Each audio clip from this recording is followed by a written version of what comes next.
Tunakuja kwako katika masaa haya usiku kwa ajili ya kujifunza mambo kadhaa ambayo yatatusaidia kwa ajili ya kuenenda katika maisha yetu ya Kikristo. Tunakusihi tunapoendelea na mijadala itakayofuata baada ya wasilisho la leo, yale yote ambayo tutaendelea kujifunza na kuyatafakari yatusaidia na kutuimarisha katika maisha yetu, ukimbariki pia mwongozaji wa kipindi hiki na yule ambaye atakuwa akiwasilisha mada kwa siku ya leo, ili kwamba watumike kwa namna ambavyo Mungu ungependa wapate kutumika.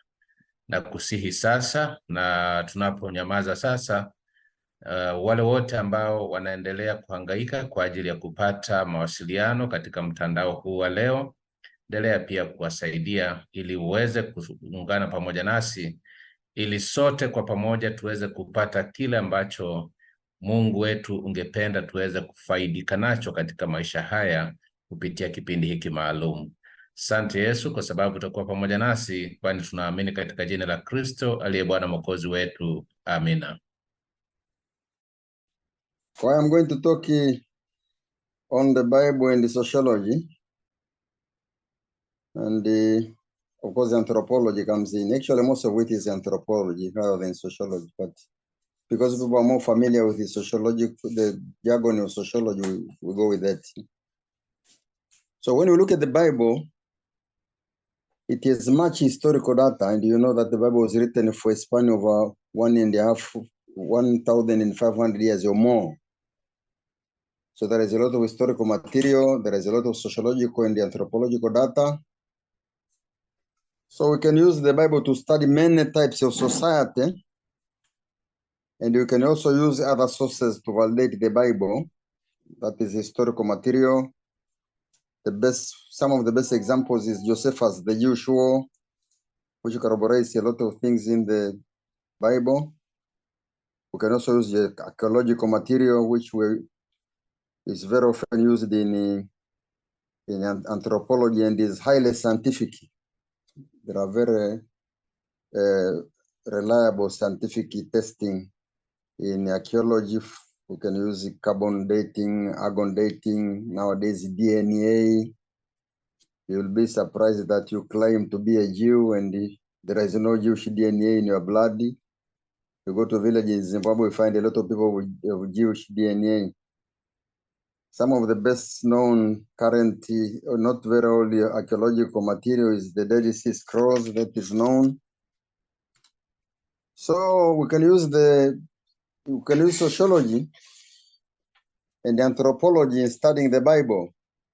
And this subject actually is the same, sociology and anthropology.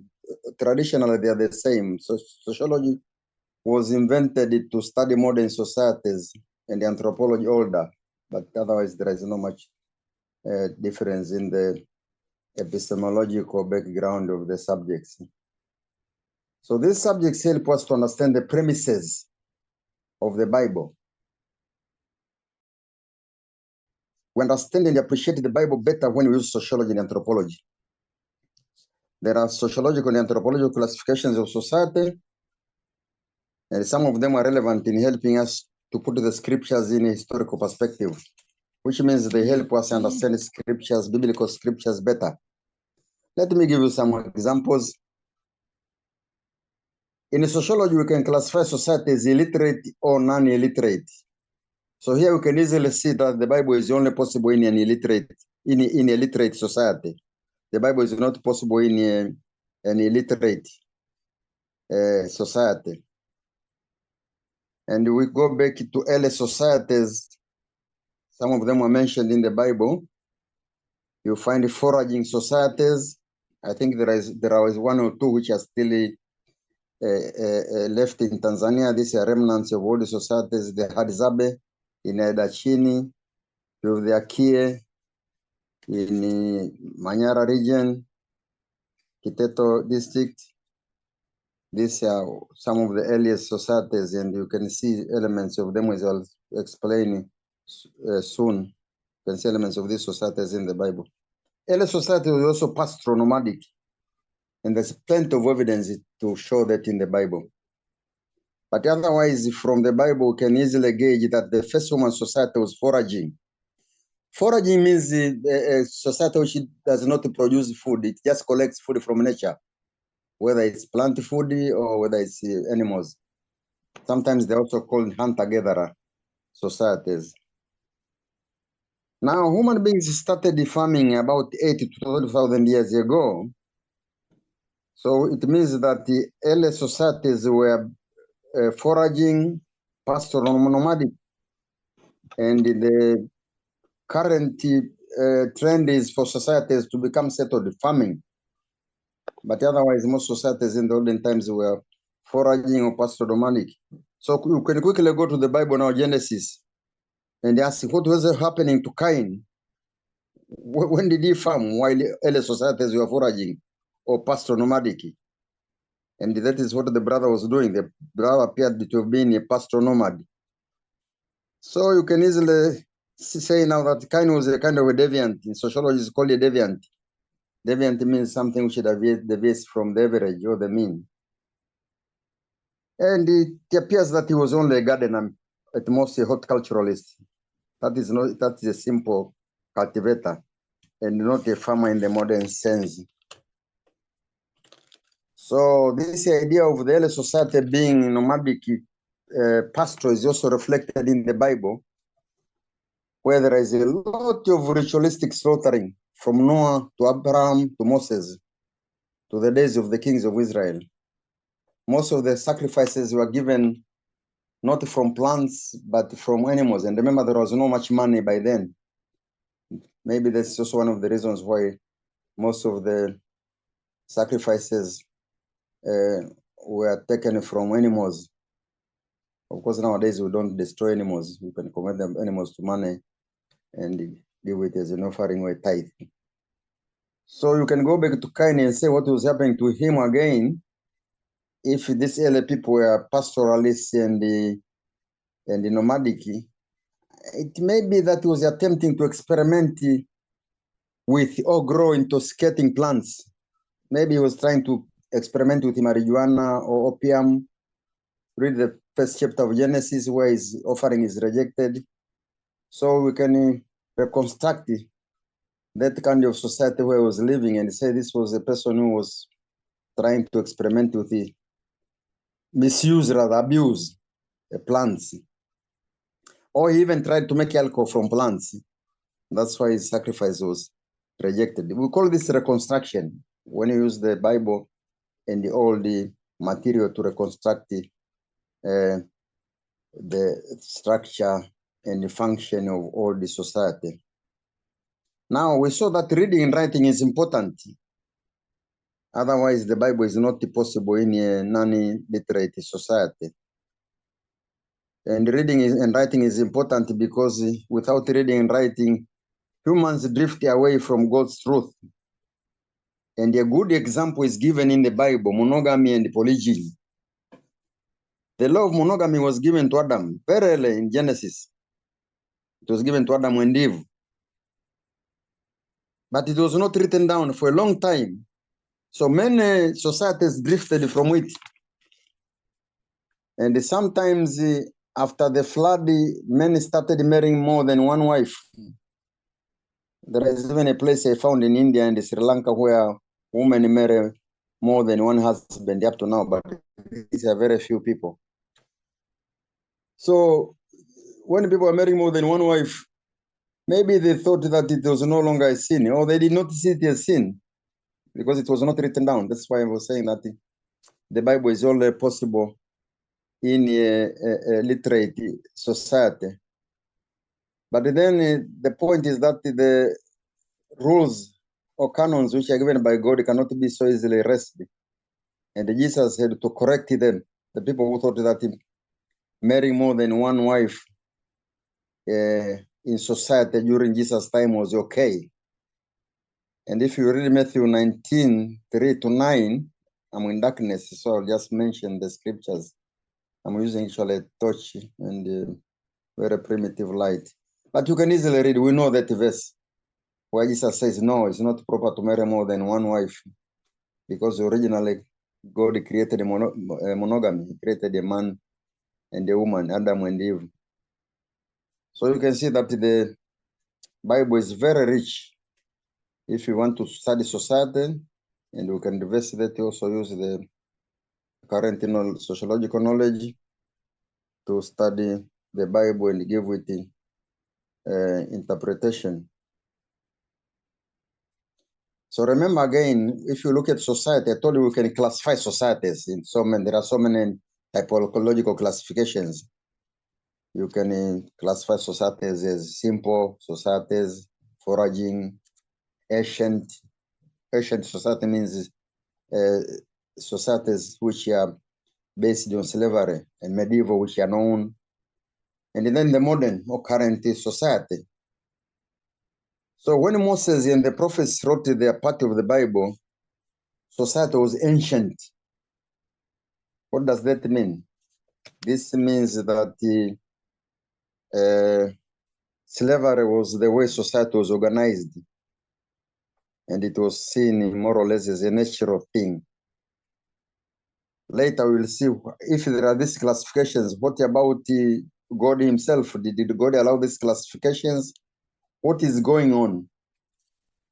But later we'll see that God meant his own arrangement. Maybe these are human inventions. That's why maybe Jesus was not so much concerned with them. So when we said during Moses and the prophets, up to the time of the kings, even up to the time Jesus lived, which is only about 2050 years ago, society was ancient. It was based on slavery. So this is a sociological classification, which means that society had moved away from the simple communalistic or cultural foraging type. Now society was more stratified. You know, so that this ancient society was followed by medieval. This is relevance also on the Bible and Christianity. Well, you know that all Christianity and medieval Christianity and the current Christianity have some differences, which are man-made, because these human beings are living under different societal organization. But that is not what Jesus meant. Later we'll see that what Jesus created is what he meant. He did not mean, it was not meant for human beings to change his arrangements. There is a third part there who is involved, but that is not this. Besides today's talk, we can maybe have a presentation on that another time. So the Bible was written in ancient, not in medieval or in modern society. It was written during a time when slavery was the dominant way of organizing society. And now if you look at the Bible now and look at that kind of society, some of the rules in the Bible may frighten you because they appear very harsh. What does that mean? Does it mean that Jesus is a harsh person? I don't think so. I think when these rules appear harsh, they only reflect the reality of ancient or slave society. They don't reflect any harshness on the side of God or the author of his word, who is Christ, who is also called the word. Okay, take the example of the laws concerning slaves in Exodus 21, 1 to 11. I don't know if you can manage to read in the darkness. I'll try to read for you. Exodus 21, verse 4 to 6. If I'm lucky, verse 4 to 6. It says, if his master, that is the master of the slave, gives him a wife, and if she bears him sons or daughters, the woman and her children shall belong to her master, and the man shall go away alone. This means that that slave was a Jew, and he has worked for 6 years, because after 6 years, Israelites were supposed to release their slaves if they were fellow Israelites. But if the slave should say, I love my master, my wife, and my children, I will not go free, then his master shall bring him to God. He shall bring him to the door of the doorpost, and his master shall pierce his ear with an awl, and the man shall be his slave for life. Now, this may appear cruel. An awl is something like a nail. Actually, what the cobbler uses to pierce leather is called an awl. But you remember that in the ancient times, it was used to mark cattle, animals, and it was made red hot in a fire first before it was used. So this is what the slave master was going to do to his slave. So this may appear harsh. That's why I told you, Jesus was not concerned with our human organizations of society. He was concerned with the more heavenly things. So if you read some of these passages in the books of Moses, even in the books of like Kings, Samwel, the prophets, it may appear that God has harsh commandments, but that is not exactly so. That reflects the weakness of human beings rather than any harshness on the side of our God.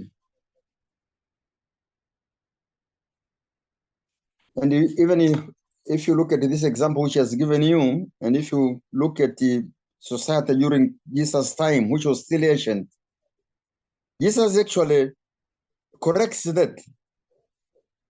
He uses also the examples of slavery, but now the focus is more on love.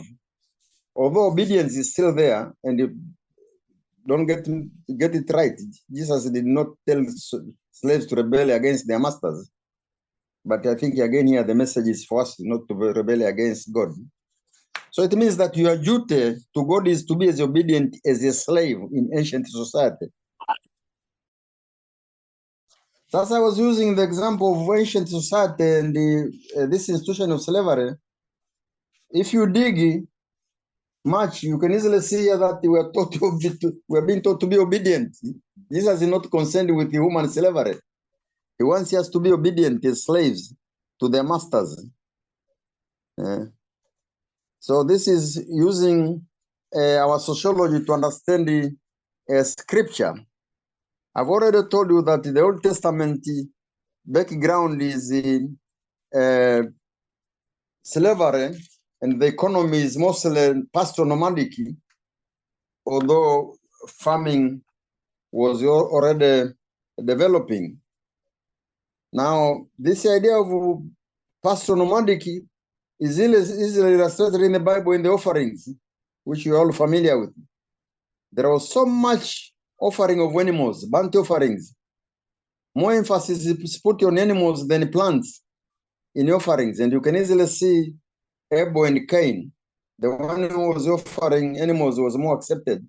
So there is that bias in the Bible, the favoring of animals in offerings. But again, I think that is more of a human creation, because the original Akkadian creation was plants, fruits, not animals, not burnt offerings. And you can easily see that Jesus was slowly making us understand that. When he was giving us the Last Supper, he did not use any meat. There was no burnt lamb or ox. He went back to the original, his original teachings. He used the plant material to illustrate his death and our salvation. So sometimes we fail to follow what Jesus is trying to teach us, because we kind of put this anthropological and sociological richness of the Bible aside. We don't want to use our sociological and anthropological knowledge to interpret the Bible. Just ask yourself, why did Jesus use plant material? You could call it a chapati nowadays, a bread which is not fermented, and the juice, grape juice. Why didn't you use animals? Which maybe in Egypt it was not possible for them to use grapes or unleavened bread. But Jesus takes us back now to what he wanted. And I've never heard anybody saying that or preaching that, because theologians preach theology, but we preach the word of God. Theology cannot save you. What can save you is the word of God, raw, as it's given. Now, we have to go with the example of animals. If you are trying to reconstruct society, in the Old Testament. You cannot run away from them. A lot of burnt offerings, and I say don't try to burn offerings to God now. Change your animals to money and send it to a church. And you can see the examples of when Jesus was teaching us good behavior in the Old Testament. He also uses animals. He could not avoid that. There was no much farming. If you go to the desert there, they were depending on animals. And even when they were given a plant food, they were rioting. Now, if you look at the Leviticus and the other 5 books, of the other 4 books, the animals are listed as unclean or clean. You are told that if you sell a dog or a pig, you should not give the money as offering. And again, people who don't understand the scriptures, they keep on thinking it's the dog meat and the pork, which is the problem. No. If you read it properly, again, same area, Deuteronomy 23, he tells you that the wages of a harlot or sexual immorality should not be given as offering. So he's teaching here us to avoid sexual immorality. He's not teaching about eating pork or eating dog meat. That is irrelevant. There's no much spiritual meaning, and it will not save you if you indulge in this immorality and you don't eat pig or pork or dog meat. The teaching is sexual immorality. So understand the society, understand the premises, the type of society where the prophet or the person who is saying the word at that particular time is uttering it so. And then you can easily see the message which Jesus is trying to send it to us. You can read it later. As I said, told you I'm in darkness, but later you can read the Deuteronomy yourself, 23. It's a lot of good teaching again there from Jesus through Moses the prophet. Now, by the time we come to Jesus, society changed significantly. This was no longer a communalistic pastoral nomadic society as the society of Moses in the desert. There was the Roman Empire, the political structures of society matured. There were more elaborate governmental systems. So you could say that society changed significantly. Farming was also more advanced. You remember the Israelites had learned the farming in Egypt. When they went to Egypt, they were nomads. But Egypt, of course, has irrigation for a long time. Maybe it started 8,000-9,000 years ago. They learned some agriculture in Egypt, although they were told in the desert, where you are going, there is rain. You don't water your crops like a garden. You read that also in Deuteronomy. So society significantly changed by the time of Jesus. Now you can see that Jesus now is using more examples from plants. You can easily relate now his examples to the society was living in. John 15, Matthew 13, so all the 4 Gospels. You see a lot of examples now from plants. So Jesus is now driving us back to the original Akkadian creation, where it was plants which mattered the most, and not animals. You can easily read the 4 Gospels yourself to get the example of plants. I told you the classic example is the Last Supper or the Passover, where Jesus deviates from traditional Jewish practice, from lamb and bitter herbs to now bread and wine, which are plant products. And also you can see that the message now is more developed in the Gospels, because now the Master himself was with us. He was speaking himself. The word was speaking on its own behalf.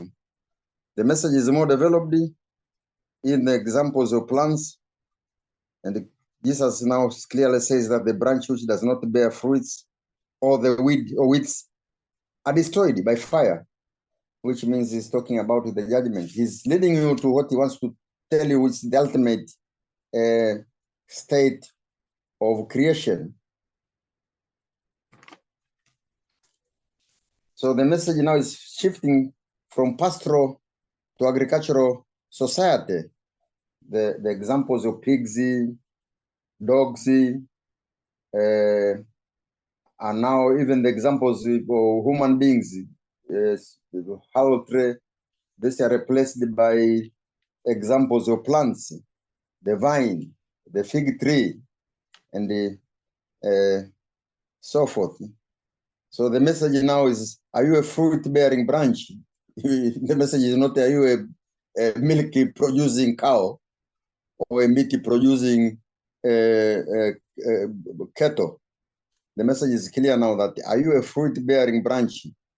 So we can at this point also ask ourselves, all of us, presenter and the listeners, are we fruit-bearing branches?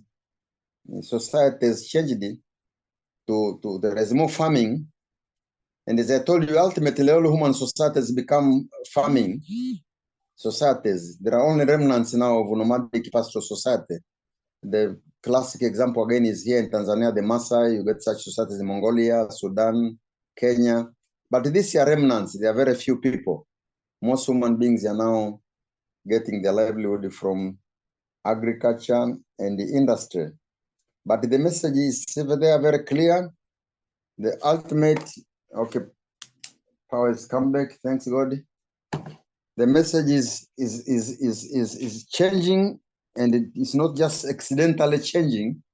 Jesus is using his sociology to show you the ultimate society which is driving you to. Let me check time. I think I have still got 10 minutes, yeah? I can go up to 1:45. Exactly, Prof. Okay. But some people can raise questions or enrich the presentation later. So we're in a point where now most of the examples which Jesus is giving are from plants, and that is easy for us now to relate it to that. Society is now also moving more and more from a pastoral, where most human societies spent their time pasturing animals, about 8 to 12. We don't know many things about society beyond 12,000 years, which depend mostly on physical anthropology, archaeology. Otherwise, we don't have many written records. The Bible does not say many things beyond the 6,000, 7,000 years. Some people argue that the Adam and Eve were created 6, 7, which is, again, maybe we'll give that another day, because we dig a lot of all the bones, skulls, which are 500,000, 1,000,000 and a half. Of course, Adam did not live 1.5 million years ago. Like these people claim that we were living somewhere in Tanzania or Kenya, Ethiopia. But that is another topic. It's possible that before Adam and Eve, there are other creations. We can get that again from archaeological evidence, but that is a topic for another time. What we're interested in here is beginning with the foraging in Eden, in paradise, which was given to Adam and Eve by our Father. Okay, the message, I'm sure you got it. Are you a fruit-bearing branch? What kind of a plant are you? You can easily ask yourself. Don't just listen. Jesus says the message should not get in one ear and live by the other ear. The message should stay in your brain, in your spirit. There is nothing strange called a spirit. The spirit is your mind. That is what gives you consciousness as a human being. So we can use the Bible to reconstruct and construct society. And from the Bible, we can pick the 4 important phases of the evolution of human society. The first one I've told you is foraging, Eden. Communalistic kind of life. Pick fruits, you eat, you sleep, you can sing, praise God. And now, it's called Arcadian, which means just staying happily, having a nice time all the time, no sin, no disease. You only look 25 years for the rest of your life. And that was the idea, that you remain 25 forever. We call it a foraging society, Eden. Then comes the Mosaic phase, which was the 40 years of training in the desert, when God was trying to show us what kind of society he expected. That's why the 5 books of Moses do not only contain the 10 commandments, they contain a lot of other rules and the morals which we should follow. So Moses spent 40 years in the desert constructing a society, a godly society. And the Israelites were meant to live, and everybody else were meant to live like that in Israel. So that those 40 years laid the foundation of for the modern law, which are used by all nations. Thou shalt not steal, thou shalt not fornicate, thou shalt not kill. This is the law which was laid down in the desert, the 40 years of training in the Sinai desert. Although here, as I said, much emphasis was still on animal offerings and a little drawn from plant crop offering. But that was the reality of nomadic pastoral people who were living, in any case, in dry areas, which were not very suitable for farming. But later, when they settle in farming, you can see, I've already told you how examples by Jesus' time change. So you can call it the Mosaic phase in the Bible. The Mosaic phase, Mosaic law, which comes after Eden and after the flood, starting mostly from Abraham. Remember, Abraham himself was a desert person. He was a nomad. He was a Maasai, actually. Abraham, the sons, Isaac, Jacob, Esau, all these were nomads, like the present-day Maasai. Then the third phase is the Christian reconstruction, where Christ comes himself, the Master himself comes down here, and he gives us many examples of the ultimate society and how we restore it on earth. Remember, the society which we spoiled was foraging, plants. Now Christ is coming down to send us back to that society. It's called a reconstruction. So Christ was himself the master sociologist, the master anthropologist. He came back to show us how he sent us back to Eden. So this is a reconstruction. In sociology, we are constructing in terms of knowledge. It's called epistemology. Here is a really reconstruction, a physical reconstruction. Jesus using many examples from plants. And the focus here is the ultimate society, which is paradise, with plants. This is beautiful. Jesus is now telling us, okay, you've gone through the desert, you've learned my laws, you've learned my rules, you've gone through nomadic pastoralism, you are farming again, you will go through industry, modernization, and all this, but I'm sending you back to Eden, to foraging, fruits. So the focus on the ultimate society or paradise is plants. And we are told that the original tree will also be restored. The original tree which was removed when Adam and Eve rebelled. This is the original tree of life, which is then again, Jesus is telling us that he will restore it on earth. It's clear in Revelation. If you read the four Gospels, Jesus is using a lot of examples from plants, but ultimately, it's very clear in John, in his book on Revelation. You can read Revelation 22, 1 to 3, and you see the original tree in Genesis 2 to 9. You can entertain yourself. These are beautiful verses in the scriptures. So let's attempt to make a conclusion in these 5 minutes which are left. What do we learn when we are using the Bible and using our sociology and anthropology? What we can conclude here is that the Bible is teaching about a real society. The Bible is teaching about something which is sociologically real, empirically real. The first society was foraging, with Adam as the patriarch and Eve as the matriarch. The second society, you combine all the societies in between, and you can call them current, especially beginning with Moses in the desert, who started writing down the Bible. So this current society, I've also shown you how it has gone through ancient slavery, medieval, up to the modern society. And I was telling you that Jesus is not interested in these human creations. He's interested in his own reconstruction. So that sends us to the third society, which is the new earth, and the ruler here is the Master himself, Christ himself. And you can easily again read that in the scriptures and in John in the book of Revelation. You can easily see the tree of life, which is mentioned in Genesis 2:9, again in Revelation 22:1-3. Again here, 25 years. When you eat the fruits of that tree, you remain 25 forever, which again is a good thing. So there is hope again in this beautiful society, which is Jesus is reconstructing. But remember, it is foraging, it's planting. So if you like meat, I don't know what you'll do, because it appears that this is clearly a society where you live on plants, not meat or not animal products. It's the original Akkadian paradise, which you know why we were kicked out of that Akkadian nice life.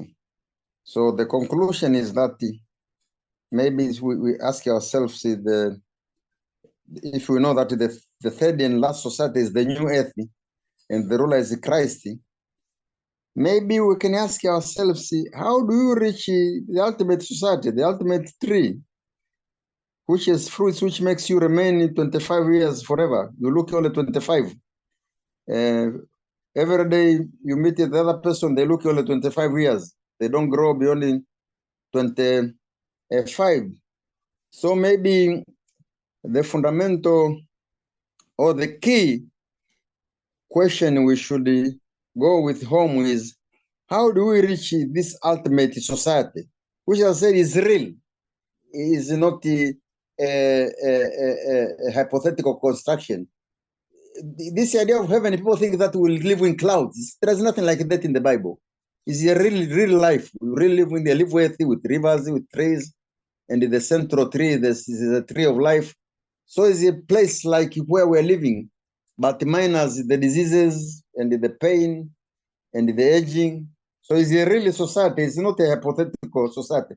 And this is the whole idea of the scriptures, drawing your attention, drawing your mind to this ultimate society, which is, I told you, is a plant-based society. We don't eat. It appears that there is no meat in that society. Is a plant-based society with that tree, which existed anyway, but which, very strange enough, of the human being did not go to eat the fruits from that tree, although it was within his reach and her reach.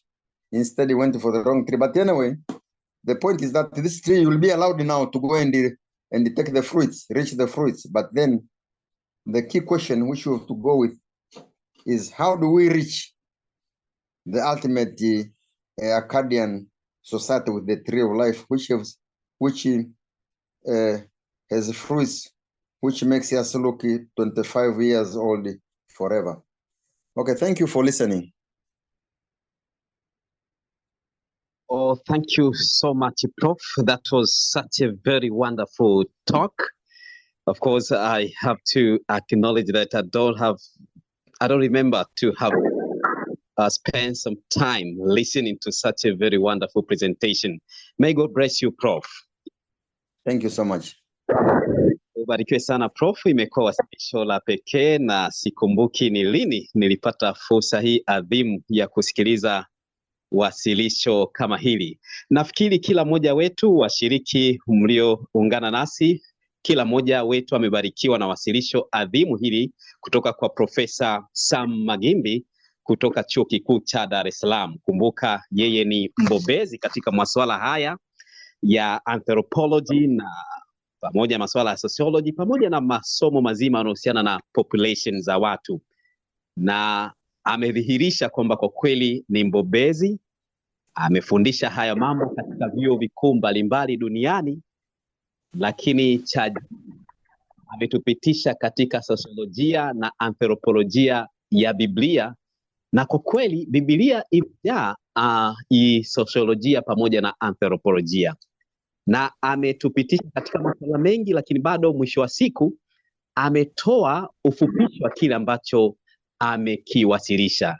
Ameanza kwa kuzigawanya jamii za kibinadamu kwamba zimepita katika awamu kama 4, Ya kwanza ilikuwa ni ile awamu ya awali kabisa, binadamu alikuwa anaishi raha mstarehe pale bustanini Edeni, ambapo kulikuwa hakuna kuzeeka, hakuna magonjwa, maisha yalikuwa matamu, hakuna hata kuhaso kwa namna yote. Lakini kumbuka, baadaye dhambi iliingia na tukaja katika kipindi cha Musa. Ametupitisha Prof kwamba katika kipindi hicho Musa alitumia miaka 40 kutaka kuijenga tena jamii ambayo Mungu alitarajia, na ndio maana Mungu alishusha zile sheria mbalimbali ili binadamu wazifuate hizo. Na tunaona kipindi hicho pia hakikuwa na kilimo sana, isipokuwa pale awali tunaona kabisa kidogo Kaini ndo alikopo kidogo anaenda kinyume kidogo, tofauti na ile maisha ya awali yaliyojikita katika maisha ya kuokota, kuwinda na masuala kama hayo. Kwa kidogo Kaini alionyesha mfumo tofauti kidogo, kwa sababu alikuwa anajishirikisha katika kilimo kidogo, japo hakikuwa kipana kama ambavyo tunaweza tukadhani hivyo. Lakini kwa huo ulikuwa ndo mfumo uliotawala katika kipindi cha Agano la Kale, baadaye ufugaji, na ndo maana mifumo ya sadaka ya kafara ilitawala maisha ya kipindi hicho. Lakini tunamwona kwamba Kristo tena anakuja kufanya reconstruction, anakuja kujenga upya kile ambacho alikikusudia, na kwa kiwango kikubwa tunaona kabisa maisha yanabadilika. Yesu anaturudisha katika mfumo wa awali unaojikita katika uchumi wa kutegemea mimea zaidi. Mifano mingi anayoitoa inajikita katika mimea. Anasema yeye ndiye mzabibu na sisi ni matawi, na anasema yeyote asiyezaa huyo humondoa, akimaanisha tu kwamba hukumu baadaye mwisho wa siku kwa wale ambao hawatajikita katika maagizo ya Mungu, basi kuna hukumu, wataondoshwa katika ufalme wake. Prof ametupitisha katika mambo hayo mengi, lakini mwisho wa siku inaonekana kabisa hatimaye hatua ya mwisho itakuwa ni kurejesha ile kusudio la Mungu la awali la sisi kuishi pasipo magonjwa, kuishi pasipo kuzeeka, na kuishi tukitegemea mimea zaidi. Imekuwa ni wasilisho la pekee. Labda nitumie sasa fursa hii baada ya kutoa hiyo nani angalau kwa Kiswahili, huenda mtu ambaye hakupata kwa uzuri, naamini kila mmoja amepata, niwakaribishe sasa kwa maswali au maoni. Karibuni sana wapendwa. Yes, Dr. Senga, I trust that he hears you. Okay, so I have one question. I like the way how Professor Maghimbi is taking us through the intersection of sociology and Bible. But I would like to ask a question. How does that intersection between sociology and the Bible challenge or reinforce established social norms? You know, we have social norms and structures within contemporary society. So I just like to know, how does the intersection between sociology itself as a discipline, but the Bible, challenge or reinforce established social norms and structures within contemporary society? But also, what implication does this have for our understanding of religion, but not only religion, you know, our culture probably and societal change? So this is my question. Okay, Dr. Matthew Senga, it's a very good question. Current social norms, I think they may deviate from the scriptures, but as you can clearly see from Jesus, the idea is Jesus in his reconstruction is to send us to his original view and version of society, which was the paradise Arcadian society. That I think I gave the example of monogamy and the polygyny, when people thought that, yeah, it's like now people think that you can marry, you can divorce, men can marry men, women can marry women. But Jesus is trying to say, no, man, God created Adam and Eve, and that's it. We should not deviate from the original teachings. So I think culture and religion, these things come in sometimes to move away from what God wanted. Even food, you remember the Israelites were given vegetarian food and they refused that. But the idea was that there will be more health if they ate a vegetarian meal. But anyway, God gave them. But then he could not insist on them having a vegetarian meal, because he was nursing them, nurturing them, teaching them. And as I told you, it took 40 years. So the idea is that when we deviate because of social norms, and that's a very good terminology in sociology, very strong, and it has a lot of important use. And because of culture and religion, the idea is that we should, as followers of Jesus, try to go back to the original teachings. And this is the best example. As I told you, even when he was giving the Last Supper, people expected him to roast a lamb, a condor. But he did not do that. He used the grapefruit juice and the grape juice and the chapati, unleavened bread. So Jesus is always sending us back to his original teachings. He's a good teacher, because a person who has patience, who teaches you something for 1,500 or 2,000. Remember, Moses started writing the Bible 1,500 years ago before Christ came. He's patient. He's called a good teacher. But I think the problem is ourselves. Quite often we try to look at the scriptures from human eyes, not from the eyes of the author himself, Christ, the Word. So the idea, Matthew, is that we should also go back to Jesus. Our reference point should be, if there is any query on our social norms, on divorce, on culture, on marriage, we go back to the Master himself and find the answer in his Word. Thank you. Oh, that was powerful. Prof anasema kwamba pamoja na kwamba swali pamoja kwamba mienendo yetu, namna ambavyo tunaenenda katika jamii zetu za sasa huenda zinakinzana na kile ambacho labda Biblia inafundisha, lakini bado tunapaswa kurejea katika misingi ya nini maandiko matakatifu yanasema, iwe ni katika masuala ya ndoa, masuala ya ulaji na masuala kama hayo. Yeye kama mwalimu mkuu ameonyesha hivyo kwa sisi tusichanganywe na namna gani jamii za sasa zinaweza zikaenda kinyume na misingi aliyoweka. Sisi yeye ni kielezo chetu, basi tunapaswa kumfuata. Amekuwa akisema hivyo akijibu swali la Dr. Senga.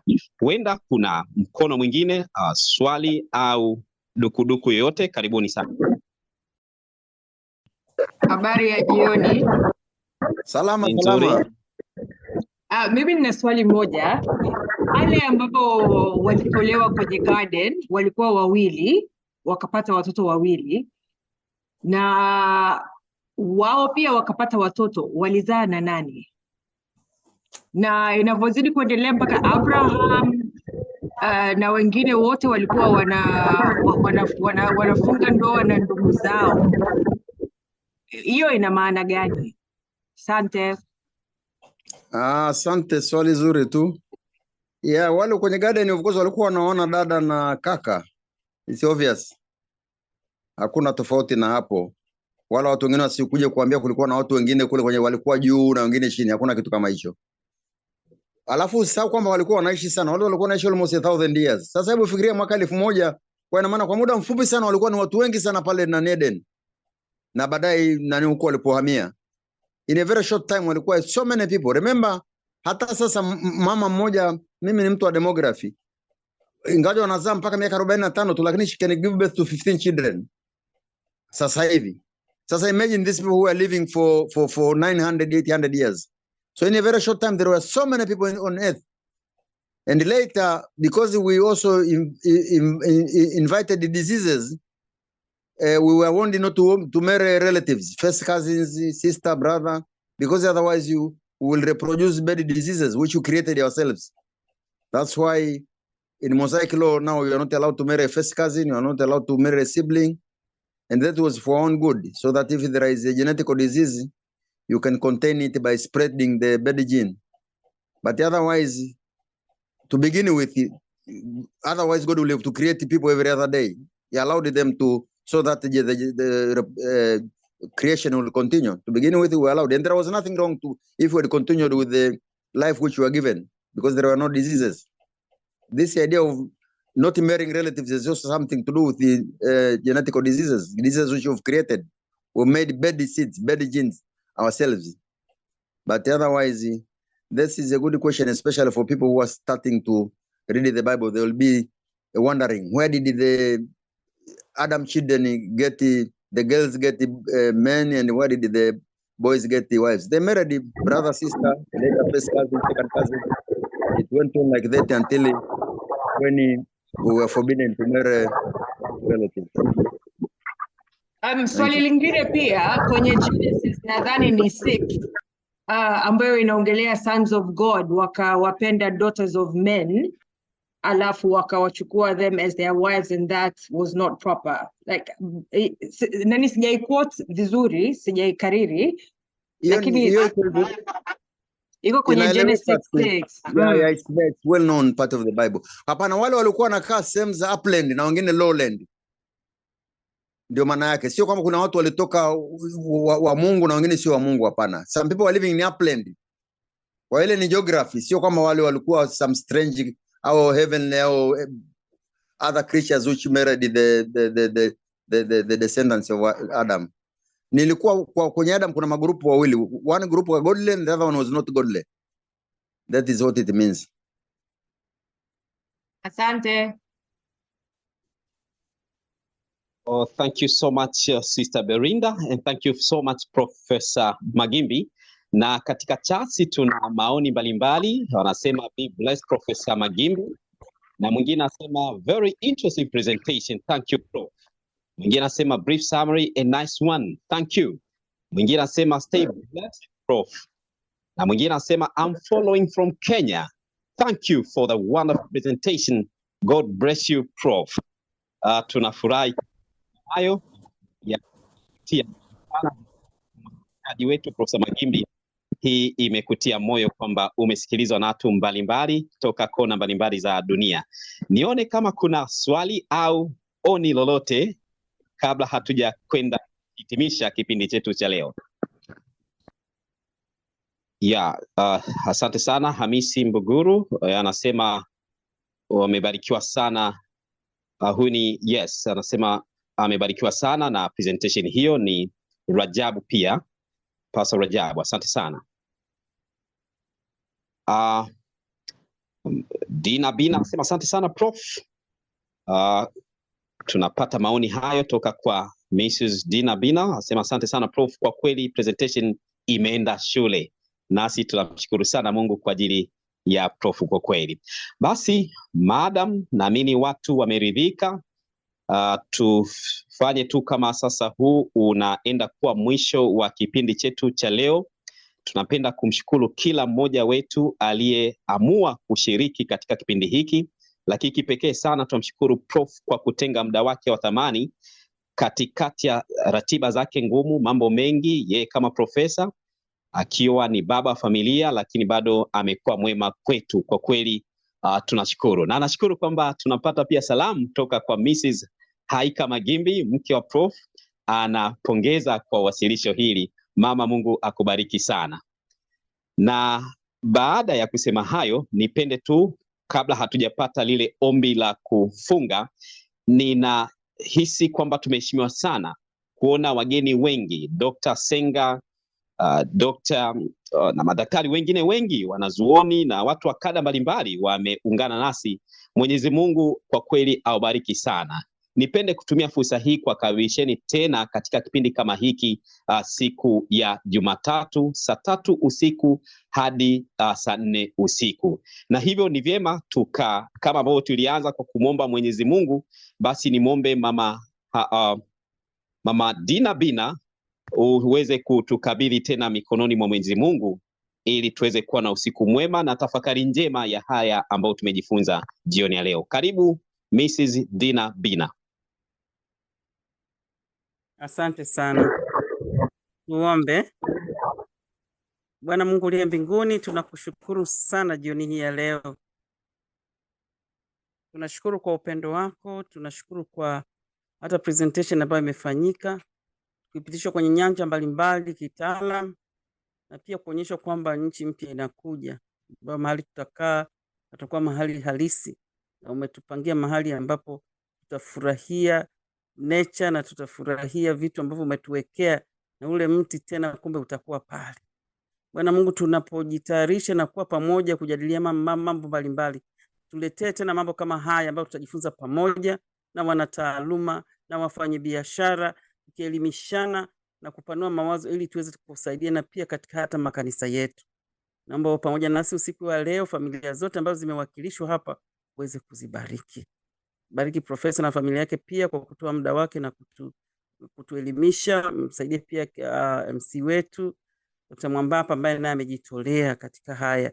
Bariki na viongozi wetu, hata mpango wetu ambao unakuja Jumapili ijayo kwa ajili ya kufungua pale mahali Dodoma. Naomba kwamba utusaidie tuweze kufika pale tukitukuza jina lako. Uwe pamoja nasi usiku wa leo. Sasa tumekuomba haya kwa jina la Mwokozi wetu Yesu Kristo. Amen.